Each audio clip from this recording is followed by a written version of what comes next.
Get ready to fight from within. You're about to go behind enemy lines. Roger, 3-2. Goliath copies all. Go ahead. Target is surrounded by multiple firms entering what appears to be a res... What are the 3 laws of robotics? Number 1, a robot shall not harm a human being, or allow a human being to come to harm. Number 2, a robot shall obey any orders given to it by human beings, except where such orders would conflict with the first law. A robot must protect its own existence as long as such protection does not conflict with the first or second law. Residential area. Requesting permission to engage. From the People's Republic of New York City, you're now going behind enemy lines with Gene Baradelli and Russ Gallo.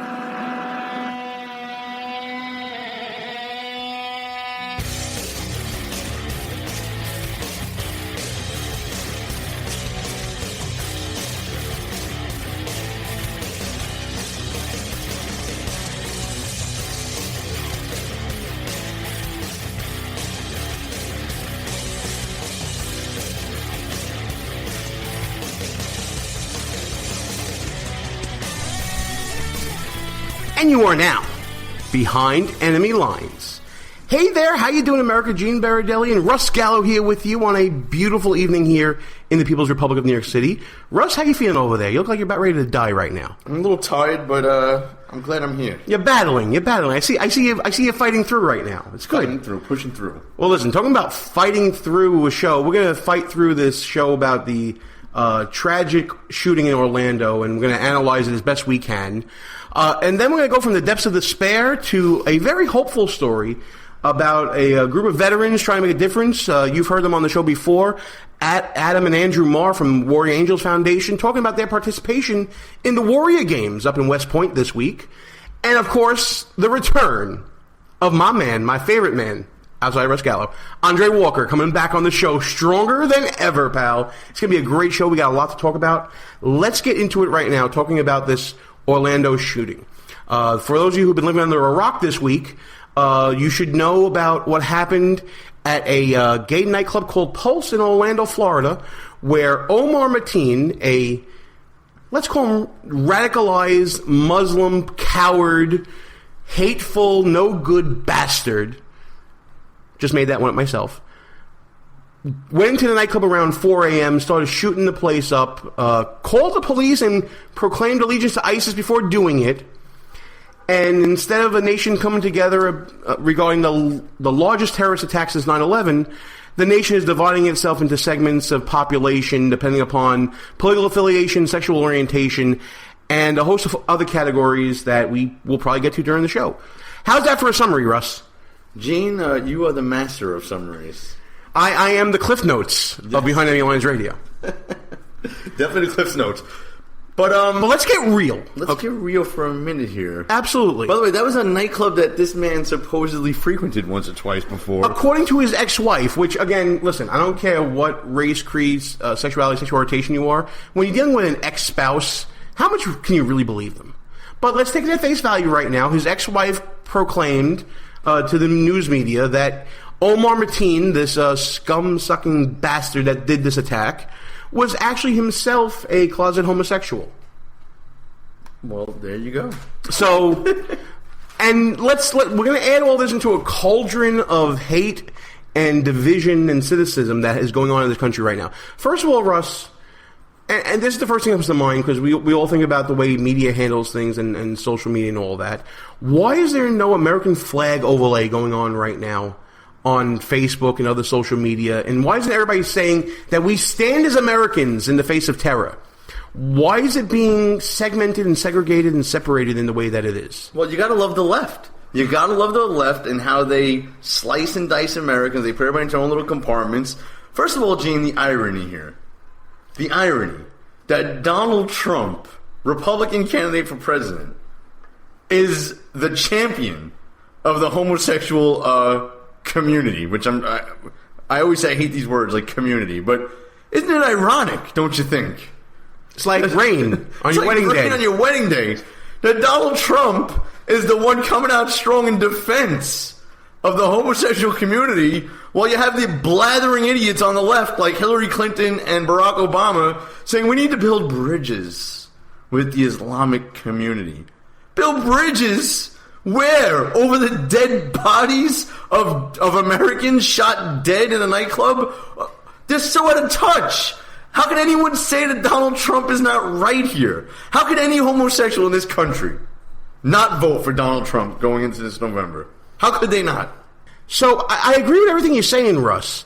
Donald Trump is the champion of the LGBT community because he's saying the things that people in the LGBT community are wanting Hillary Clinton to say, I guess.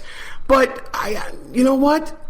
I don't even know what the LGBT community wants because to me, there is no such thing as one community. I've seen plenty of tweets and comments on Facebook and all that talking about how I want to have a gun to protect my family. I want to have a gun to protect my rights.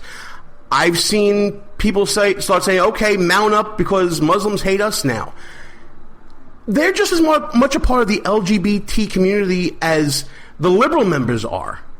So in my mind, there is no community voice here. There should be a voice as Americans.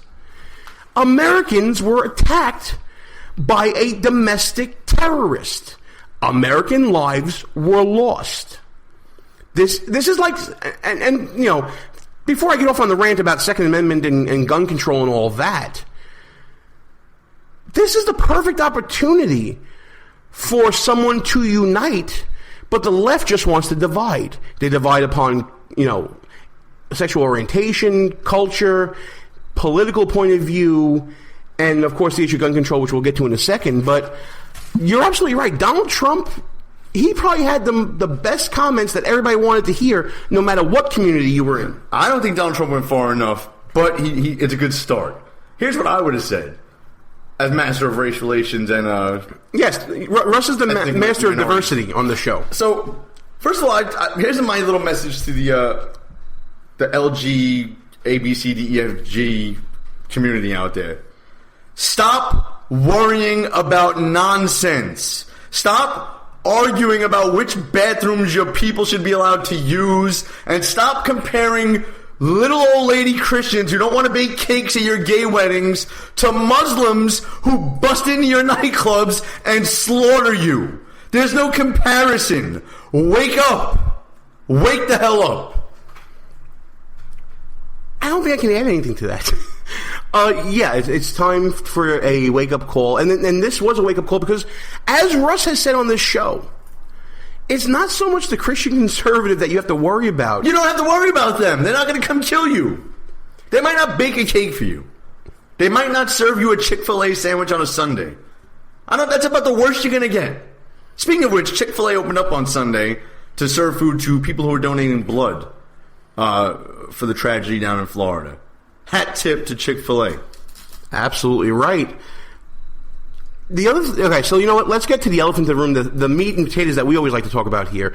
And this is the left's crusade against guns, when they really should be talking about Islamic terrorism and issues that actually matter. Well, as we all know, Gene, it was an AR-15 that did it. No, it wasn't. Oh, no, it wasn't. Listen, for days we've been it was a 6-hour rifle. Well, that's the same thing. Well, listen, a 6-hour and an AR-15 are exactly the same, except for the fact that they are exactly not the same. So they got the gun wrong. But let's forget about that for a moment. This is a guy who followed every gun control law on the book except for one. And that one was the Florida ordinance that said if they're serving alcohol in there, you're not allowed to have a gun. But unfortunately for everybody else in there, they were all law-abiding citizens, but apparently. You know what? Gene, you don't need guns in a bar or anywhere else. The police are there to protect you. Oh, the police got called 3 times before this happened, right? Where were they? And they got there immediately and responded to the shooting 3 hours later immediately. So, I mean, that's it. All you have to do in a case where a madman breaks into a gun-free zone is survive for roughly 3 hours, and then the police will come barging through a wall or a door or a window to rescue you. I don't think that's unreasonable, Gene. I think that anyone should be able to survive against an armed madman for at least 3 hours. Without any weapon on them. Without any weapon on them until the police can get there. I think that's reasonable. I think that's what Hillary Clinton wants and Barack Obama says that we should be able to live with. I think it's reasonable. But let's analyze the gun control laws that this guy did follow. Omar Mateen had a concealed carry license from the state of Florida. Omar Mateen was a licensed security guard that could carry on and off duty. Omar Mateen went through background checks to purchase guns legally from a gun shop in Port St. Lucie, Florida.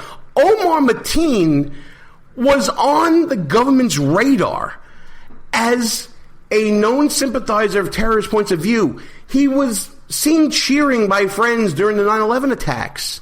He was plotting this out according to family members and contemplating this. And his name was Omar Mateen, for God's sake. I know that doesn't matter. I was just about to add that, but that's sorry. okay. No. Okay, that doesn't matter. It does matter because, listen. No. Janet Smith, 93-year-old lady in a wheelchair, deserves the same scrutiny, Gene. The same scrutiny as 29-year-old Omar Mateen. No. You're a racist. Mateen. Let's get the crackpot's name right. Mateen, whatever, Gene. You're a racist. I'll have none of that on this show. I like that rhyming there. None of that.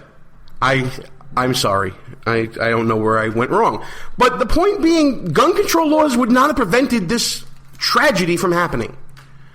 Restricting guns, it's being done in Florida. It's happening. Laws are on the books. The background checks happened. When are we going to just start realizing that there is such a thing as evil in the world? Well, he bought his gun at a gun show loophole, didn't he? No, he didn't. Oh, he didn't. No, he went through the background check. Oh, I thought the NRA and the gun hole. Well, clearly the NRA signed this guy up, delivered him into Orlando, and ordered him to use that gun against unarmed civilians. I see. You know, it had to be that. So I'm trying to understand why Wayne LaPierre is not in jail at this moment for that. Yeah, I mean, the fiercest defenders of that community, supposedly the Democratic Party. I wonder where those voters are going to go now in November. Well, some may go to Donald Trump, like we've been saying, because he had the strongest statements that I saw from anyone. I mean, when you have a president that can't even utter the phrase radical Islam, let alone Islamic terrorism, I'm sorry, but you disqualify yourself from the presidency of the United States if you support that point of view. And Hillary Clinton, aside from actually saying the words Islamic extremism or Islamist extremism, whatever she says, it's the exact same carbon copy here. Look, I'm not one to stand on the death of anyone when it comes to politics. I know Russ Gallo is one to do that. That being said, when your reaction to this is so different than the rest of the world, what qualifies you to be a world leader? Russ, when the Paris attacks happened in France, what was the reaction of Hollande and France? They went after ISIS with bombs. When the same thing happened with Russia and Vladimir Putin, what was Putin's reaction when ISIS came knocking on his door? He bombed ISIS mercilessly, and to the point where the U.S. had to step in and say, whoa, what are you doing? When President Obama has a domestic terrorist attack happened here, he fails to call it what it is, does nothing except blame guns, and does this Schadenfreude nonsense, blaming our own culture for someone else from another culture coming to kill us. Come on already, man. This should be self-disqualifying. Look, by the way, we got a chat room going here, folks, when we do our live show Tuesdays on Spreaker at 10 p.m., at www.BehindEnemyLinesRadio.us. As I'm looking in the chat room, in big capital letters, there's a comment from our friend Andre Walker saying, even the French took action. Are we now lower than the French when it comes to domestic policy? Or even foreign policy? Come on. Is anyone else tired of the Obama condescension towards the American people? Oh, the superiority complex is palpable, isn't it? He still calls them ISIL when he's the only one left calling them ISIL and everyone else calls them ISIS. Like, it's so condescending. And he comes on TV and today he's talking about, well, what difference would it make if we called them Islamic extremists? or Islamic radicals, what difference would it make? Would it make them rethink what they're doing? No, Mr. President, it might not. But I'll tell you what, sticking your head in the sand ain't helping. All right? If during World War II, Franklin Roosevelt refused to acknowledge the existence of Nazis, Called them Central Europeans. and refused to acknowledge that maybe not all Germans were Nazis, but all Nazis were German at the time, where would we be, Mr. President? How can you solve any problem? Just from a fundamental standpoint, think about your own life. How can you solve any problem if you refuse to identify what the problem is? The problem is not gun control laws. The problem is not the production of rifles. The problem is not people that are law-abiding getting access to these weapons to protect themselves and use them for a lawful purpose. The problem is that there is evil in the world, and that evil right now is named Islamic terrorism. Come on, whether it's from overseas or here in this country, they're getting it from somewhere, some perversion of their religion, if you want to even give it that. Some people, I would dare say that if you read the Quran and you read about homosexuality in the Quran, you're not going to find any pleasing or even neutral statements in it. Let's call it what it is here. It is the acts of extreme, radical, evil people. And I've been saying this for years, folks. At the end of the day, I'm going to be all right. I can grow a beard. I can too. I can pay a tax. I know some Italian women who can grow beards too if they I need can to. convert. I'll be all right. Women and gays, the weakest amongst us, you better watch out. So now what are you going to do? Let me pull a Hulk Hogan over everybody. What you going to do, brother? What you going to do? You going to vote for Hillary Clinton? You going to vote for Grandma Clinton, who takes money from Saudi Arabia to give speeches? Is that who you're going to get? Is that who you're going to put your hope and trust in? Rainbow flag waivers? Is that who you're going to put your hope and trust in?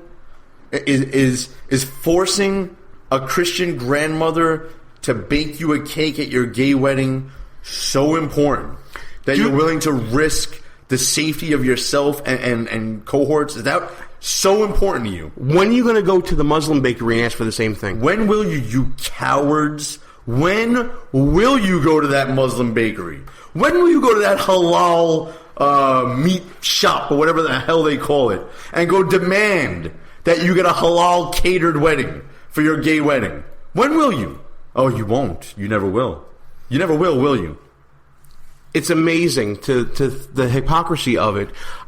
I just hope, first of all, obviously we all hope and pray for the victims who are still with us, and we mourn those who passed.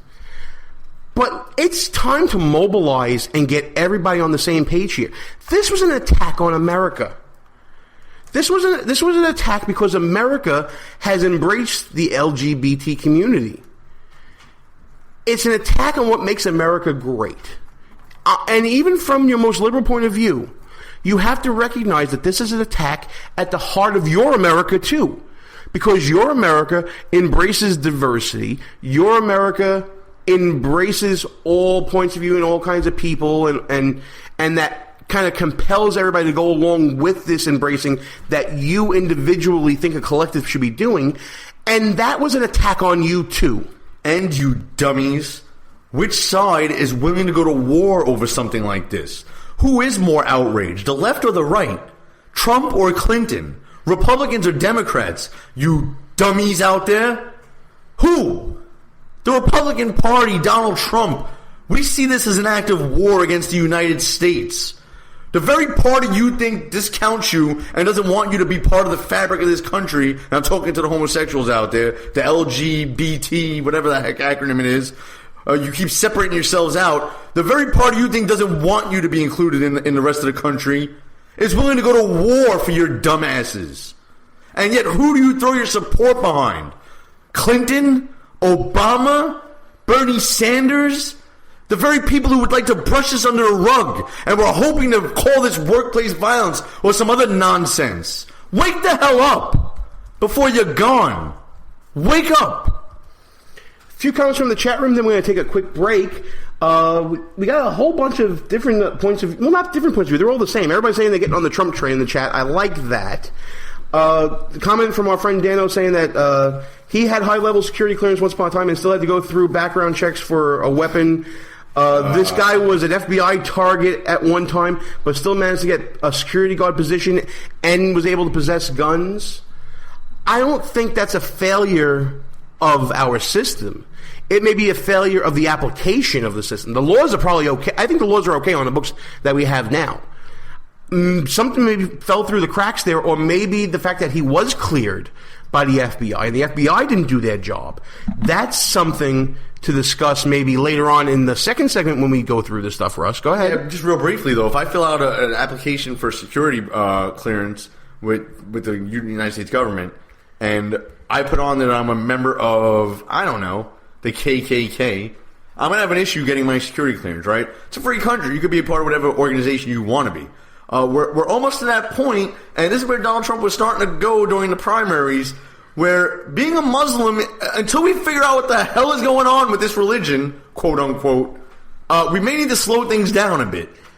I agree with that, and let's recognize that the process for getting a license to be a security guard in a state is a lot different than getting security clearance with the federal government. Probably a lot less scrutiny for a security job. However, he was a security guard at municipalities, at municipal buildings. Still less scrutiny than the federal government. Absolutely less scrutiny. But we talk about governments vetting. Local governments, state governments were vetting this guy. He was on the no-fly list, so he was on the federal government's radar as well. And yet he passed background checks to get guns. We rely on the government to protect us and come in our hour of need. We rely on government to be reliable with their background checks. So who were the only people that night that did not have guns? And what's the organization that didn't do their job at multiple levels? The government. Listen, as long as they had their strawberry daiquiris and they were dancing. I like a strawberry daiquiri every now and then, Russ Gallo. I don't like what you're saying right there. Listen, we're just about at halftime here, folks, on Behind Enemy Lines. Thanks for listening to the show. I'm Gene, he's Russ. And while I got you listening here, please join us at www.BehindEnemyLinesRadio.us. Check us out on the Facebooks and the Twitters at BEL_radio. And if you miss any part of the show when we broadcast live Tuesday nights at 10 p.m. Eastern Time on Spreaker, you can check us out at any one of our rebroadcast outlets, including WJHC 107.5 FM on the Florida-Georgia line, K98 Talk, High Plains Talk Radio, and Sackheads Media, and the Internet's Conservative Radio Network. And if you miss us on any one of those rebroadcasts, you can download us on demand or listen at any time at iTunes, iHeartRadio, Stitcher, Podbay, Player FM, Spreaker, TuneIn, and discover us on Google Play Music. That's it for the plugs right now, but we got to take a quick break here. When we come back, we'll have my interview with Adam and Andrew Marr from the Warrior Angels Foundation, talking about an inspiring story, trying to balance things out here, folks, going from the anger of this attack on America to some uplifting story, and then we'll come right back in at the end for more about this Orlando shooting. But until then, Gene and Russ Behind Enemy Lines. We'll be back right after these brief words. If you're a long-time listener of the show, or maybe this is your first time listening, you can probably tell that me and the gang here, we like to have our share of fun, whether it's on or off the air. We talk about 2-drink minimum radio and no medication Wednesdays or whatever day it may be.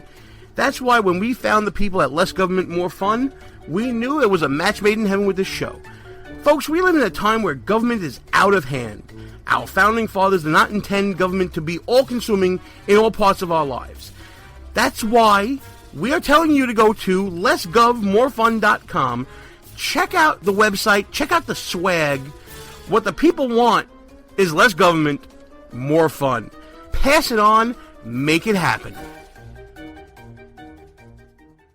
Who might you save? Your mother, your father, your husband, uncle, aunt, son. Learn FAST, F-A-S-T, the sudden signs of a stroke, and you could save. Your friend, teacher, boss. F, face drooping. A, arm weakness. S, speech difficulty. T, time to call 911. F-A-S-T. That's F, face drooping. A, arm weakness. S, speech difficulty. T, time to call 911. The sooner they get to the hospital, the sooner they'll get treatment. And that can make a remarkable difference in the recovery of your neighbor, the waiter, grandmother, grandfather.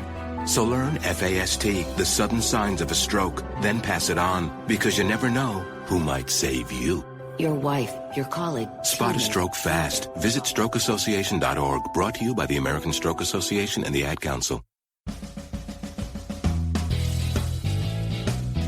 Behind Enemy Lines Radio is all about being right. No, seriously, it is. If you ever listen to Russ Gallo or me go back and forth on some issue, we always want to make sure that we remember who said what and when we said it.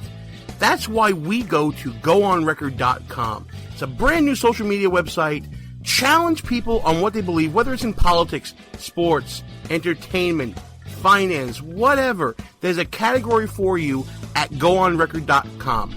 Check it out right now. Tell us, what do you stand for? It's time for you to go on record. Behind Enemy Lines. Back on the air. Gene Baradelli, back behind Enemy Lines, sitting in a plaza on 48th and 6th on a beautiful day with my friends from the Warrior Angels Foundation. Andrew Mart, I hear that you are going to be in the Warrior games coming up, pal. No pressure or nothing, but don't screw it up, huh? We're looking forward to it. Going to go out there and looking forward to competing and having a good time. So stoked to be in New York. Stoked to see you again, Gene. Wow, okay. The check's in the mail, pal. So, let's talk about the progress that we talked to CPAC, right? Yeah, we did. Let's talk about the progress made since then, because I know that you guys have been partnering with a lot of great organizations, and I think there was also a medical convention or something that you were going to. Tell us all about that. Well, what's been going on is we're challenging the status quo by offering a superior alternative, and we're doing that by setting up our own network of physicians that can treat the underlying condition for traumatic brain injury and post-traumatic stress. And so that's what you're talking about. You're talking about the physician training. We trained 42 physicians in Orlando last month. Yep. Phenomenal turnout. Most of those physicians were former military, so veterans. And Dr. Gordon, the top neuroendocrinologist in the world, is the one who taught the class. And so now we're expanding our network, so it's not just Dr. Gordon. So we're having additional 80 doctors throughout the country that are able to treat our veterans, and that's what we're all about. All right, and of course, your brother Adam is with us. And by the way, there was an amazing video on social media talking about the relationship between you two guys. Adam, why don't you talk about it a little bit? And for those who have been living under a rock and haven't seen it on my page, because I've been pushing it like crazy, go ahead and tell everybody about that video. Yeah, so that video, we did that just a couple months ago, but it's pretty much the culmination of trying to get everything together that really embodies our journey over the last 2 years through this process. And more than anything, what we wanted to say is, hey, Andrew's story resonates with those that are affected. They can relate to that. My story resonates with the 5 to 25 friends and family members that have a loved one going through something like this. And so that was the idea behind the video. And what I wanted to share and convey was just how somebody that was doing so well in life, that was so optimistic and had everything going for them as with a career as a Special Forces Green Beret, could basically fall off the deep end, and how that impacted me as a family member, what it did to our family, what it did to his own family, and then collectively how we came together and started looking for answers and solutions. Yeah, we want everybody to know what the effects are, where they stem from, how that treats the specific individual gene, but not as important, what that means to the family, to the friends, but then also provide the solution to stop and improve quality of life. Well, let's focus on that for a second, because obviously when you're going through with PTSD, traumatic brain injury, right. I've always found that whenever someone is going through something medically, it's the families that take the brunt of everything, because there's a lot of slack to be picked up. Is there? Do you at least envision a component to what you're doing as sort of a family counseling arm as well, to kind of bring it full circle for the family to deal with? Is that something that may be considered in the future? Adam, what do you think? Yeah, because and we have had the opportunity for Andrew to go and do some of that stuff with his family. It was beneficial, but what we saw was that we didn't fix his brain first, and so as a result, we couldn't really fix him and fix the family because we didn't get down to the root cause. So I wasn't geographically located with Andrew when he was going through all that, and it was hard enough on me. I was still in the Army. I was still in charge of soldiers and doing everything I had to do, and it stressed me out just hearing and trying to figure out how we could help him. And then you put those same implications inside one house with 5 children. He had 4 at the time, and the 5th came, pregnant wife, and then, still trying to figure out, hey, am I going to be able to be a Green Beret anymore? No, am I even going to be able to have a normal life anymore? Mm-hmm. Yeah, so, and Adam can give that perspective, and so we think that is what we're giving, the opportunity for people to start the dialogue, right? To say, okay, well, this is what they are going through. I can expect the same things. And now we have our own community, if you will, of the veterans and service members that are treating, but also the wives as well, the family members. So very much so, Gene, but indirectly. Right, and of course, through your struggle, we highlight in your story the work of Dr. Gordon, Dr. Mark Gordon, the neuroendocrinologist that's been helping out. Talk a little bit about the relationship that you have with Dr. Gordon and how that's grown as your condition has improved. Yeah, well, I say me and Adam both have a very special relationship with Dr. Gordon, Mark as we call him, but he's family to us, and I'm alive today because of Dr. Mark Gordon. We have over 120 veterans now, Gene, that are alive today because of Dr. Gordon. 120, that's more than when the last time we spoke. Yeah. So, we've been trying to treat as many people as we can. So, we've done a lot since we talked in February. But Dr. Gordon is an incredible man. Is a pioneer in this field, the expert in neuroendocrinology, specifically in traumatic brain injury. And he is a very, very unique individual and has personally invested a lot of money without any fanfare to treat veterans. It's absolutely amazing. And the one thing about your story that I'm loving is that you're using your success to bring up others. And, let's talk a little bit about the Warrior Games. I mean, listen, we're mistaken for twins every now and then. We have a similar build. I turned down doing athletic prowess because, I want to leave that for somebody else, brains and brawn and all that. That's actually a joke I tell all the time with me and Andrew because we look so different. I'm like, hey, we're actually identical twins. There you go. I trust people completely. I'm the third Mar. Absolutely right.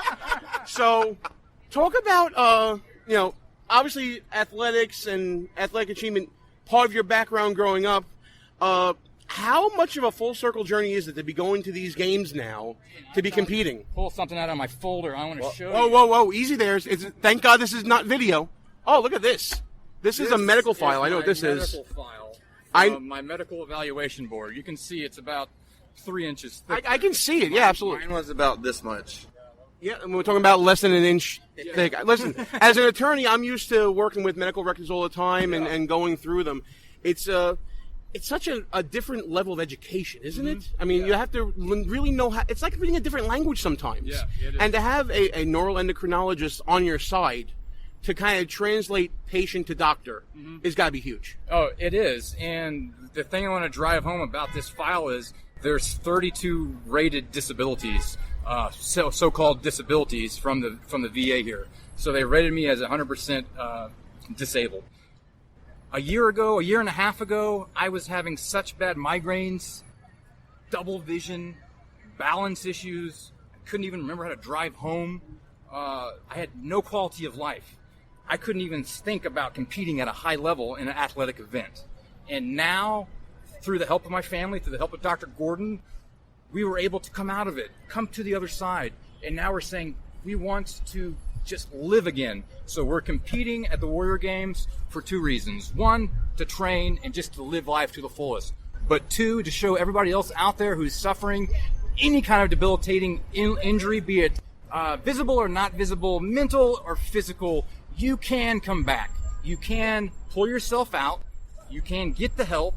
You can repurpose yourself and compete again in life, whatever that means to you. That's what the Warrior Games is all about. And so it's really cool because Andrew's living it and breathing it.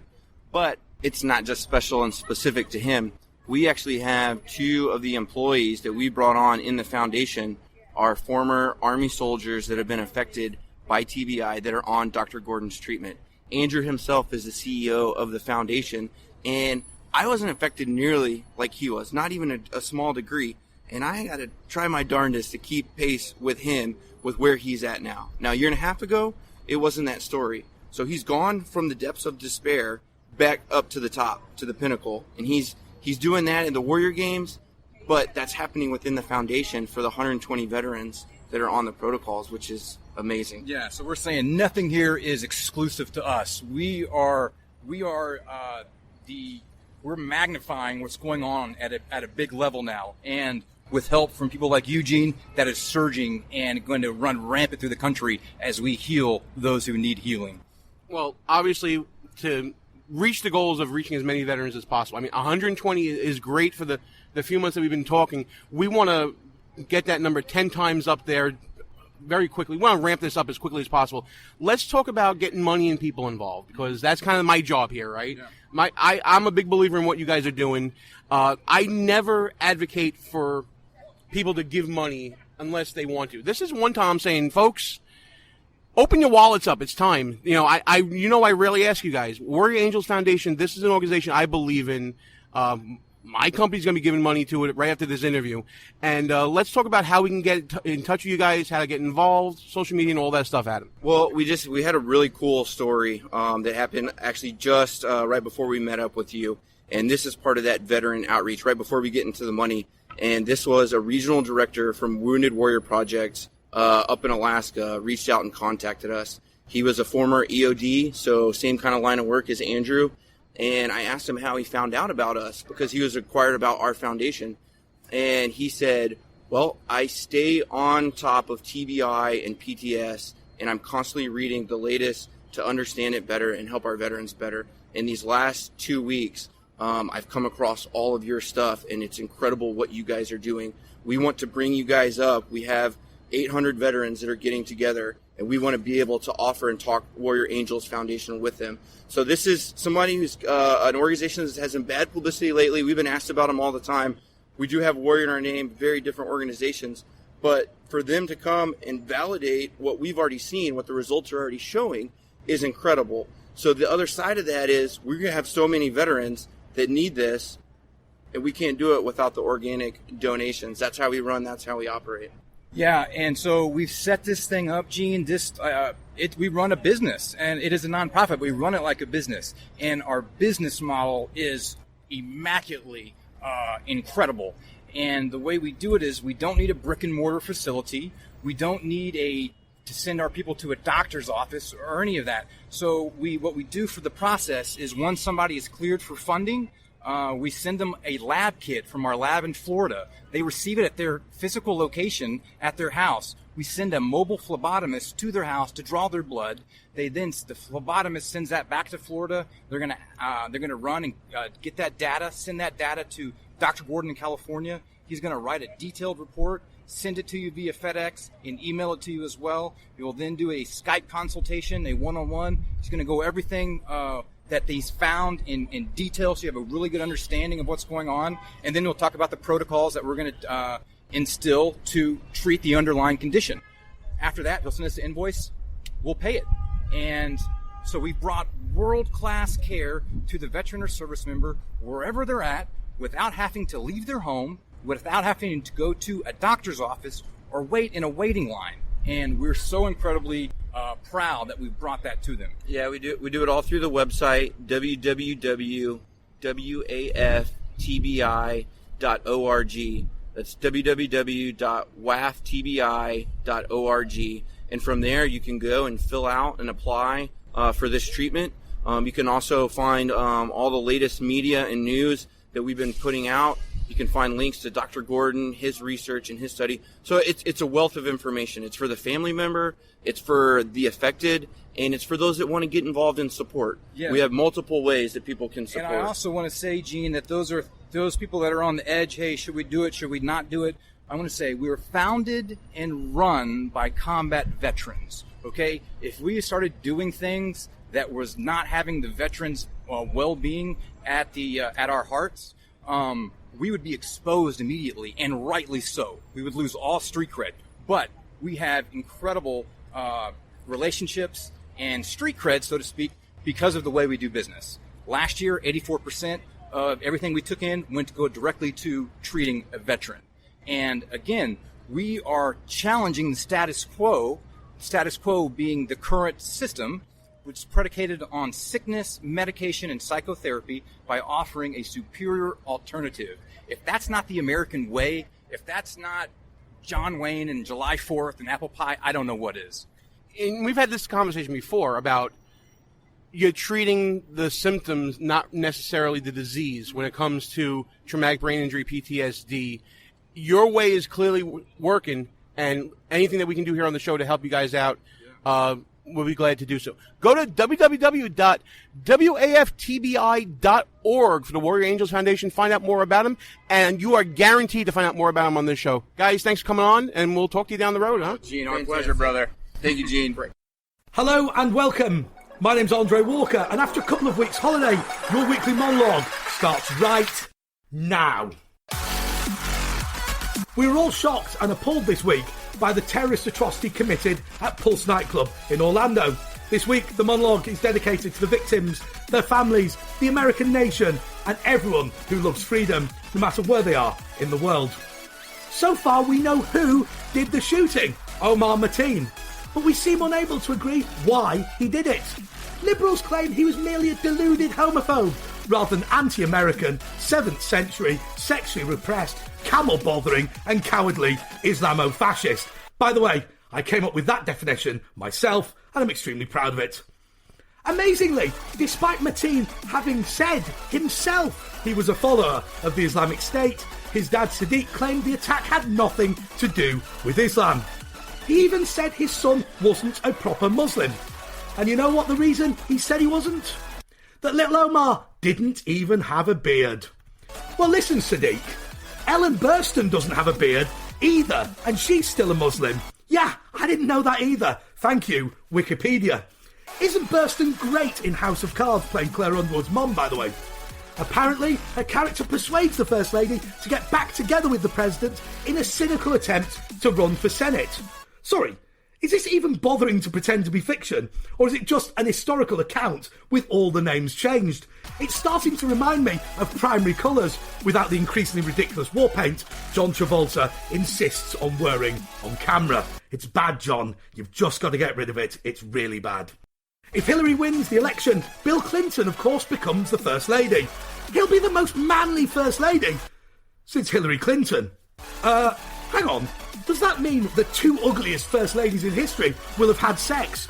Regular sex, in the White House, all over the White House. It just doesn't bear thinking about, but as this is the monologue, we're going to try. Perhaps it's time, once again, for Hillary to feel the burn. This time, it's the Oval Office carpet burn that she really used to love all those years ago.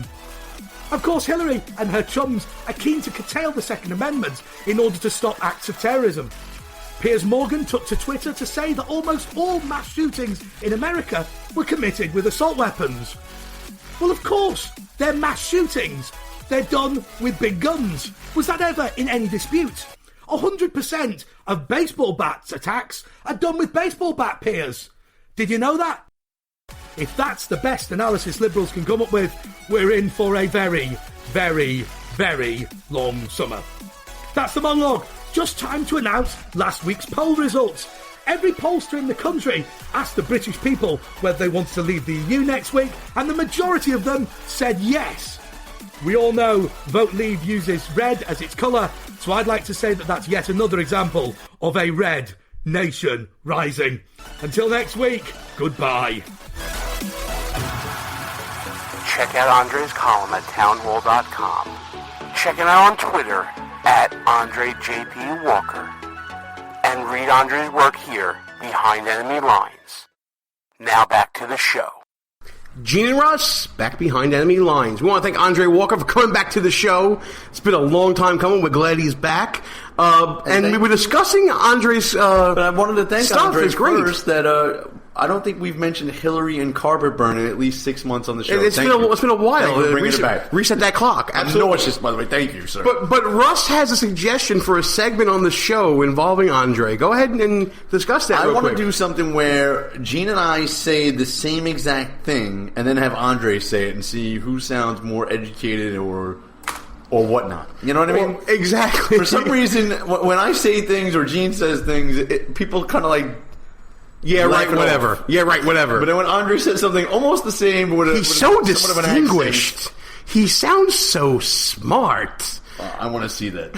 I'm dying to see what the outcome of that is. And Andre said that he is actually his idea, and he's 100% down to do it. And by the way, my request for next week's monologue is definitely going to be about the new mayor in London. Please, we briefly chatted about it in the chat room earlier, Andre.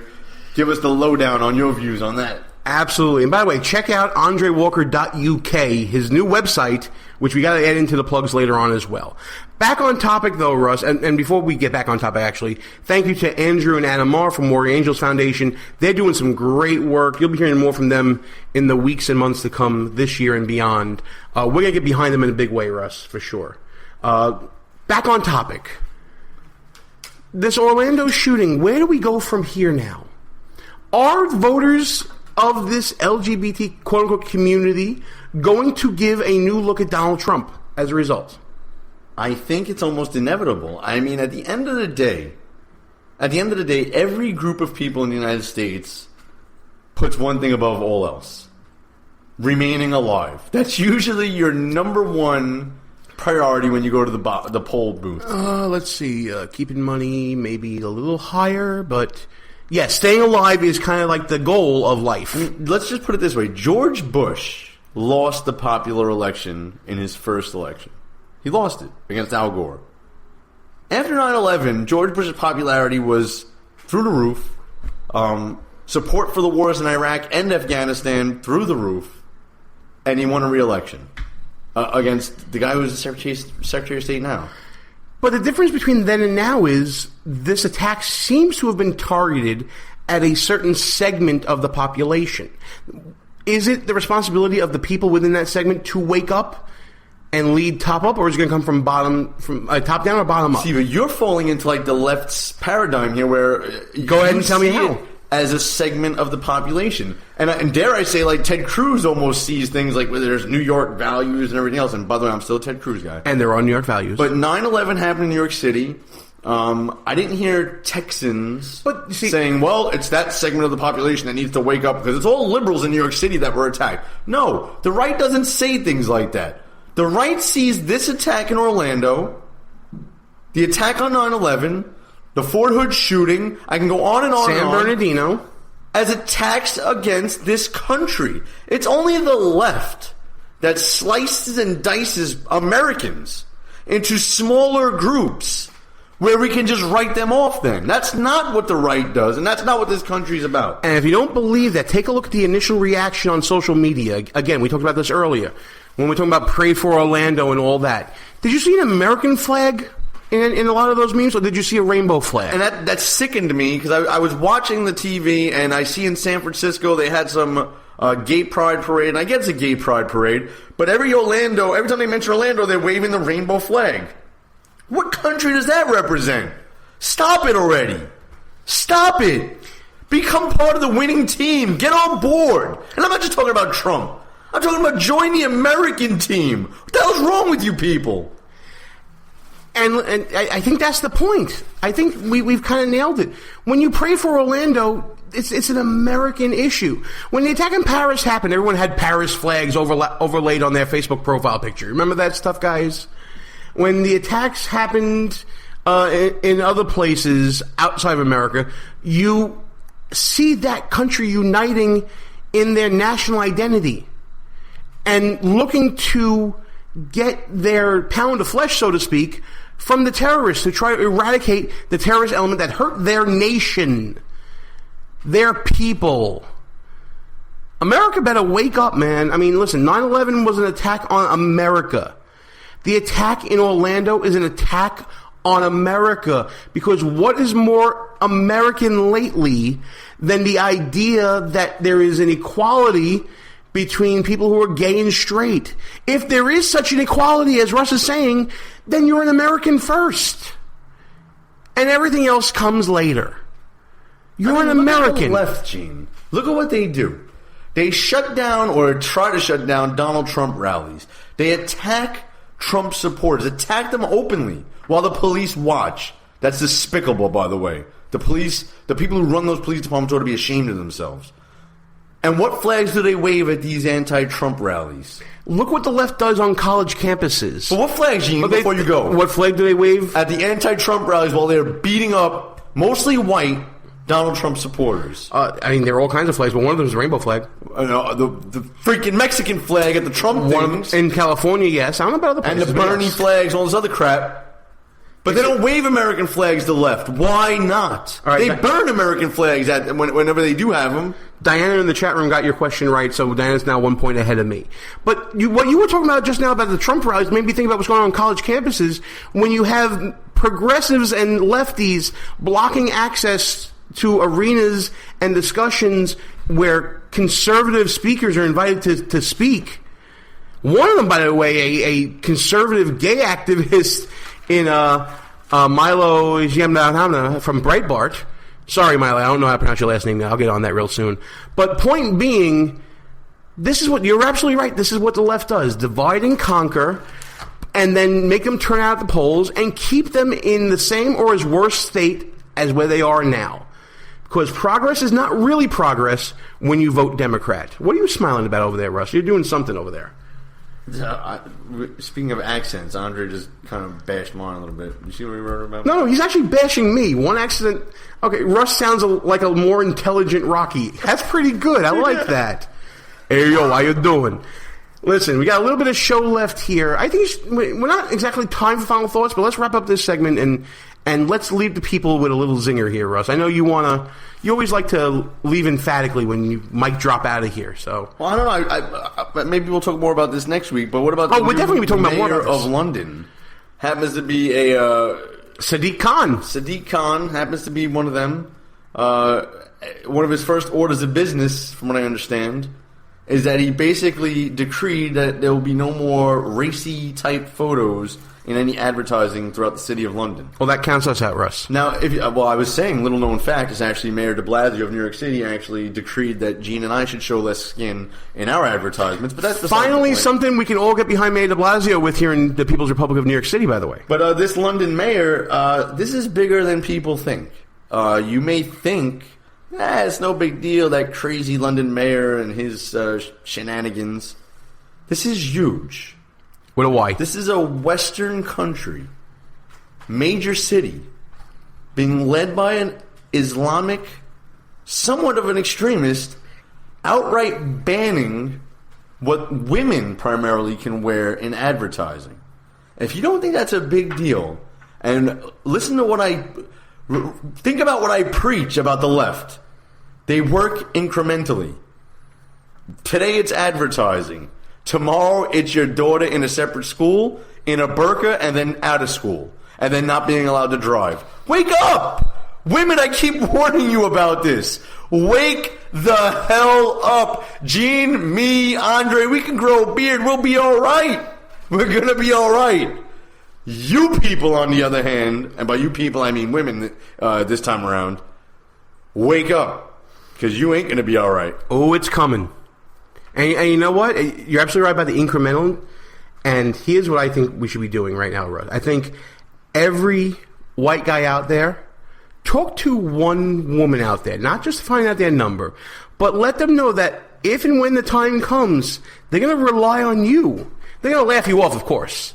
But God forbid down the line, if something does happen, that same woman may run to you for protection. No, well, first of all, Gene, let me tell you something. And look out. Let me tell you something. Oh, Lord. Women make up slightly more than I was trying to save us from this, but I guess I'm not. Women make up more than slightly half the population right now, and they vote more often than men do. So, if the world ever comes into the situation where the Islamics take over and women find themselves in that precarious position, guess what? You deserve it, and I'm not going to help you. Don't come to me for help. I'm going to enjoy my life. I'm going to have 18 wives. You're all going to be cooking and cleaning around the house. That's it.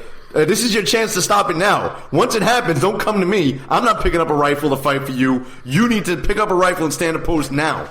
And you know what? If you don't think it may happen, about a week ago, we never thought that an attack at a gay bar would happen in Orlando, Florida.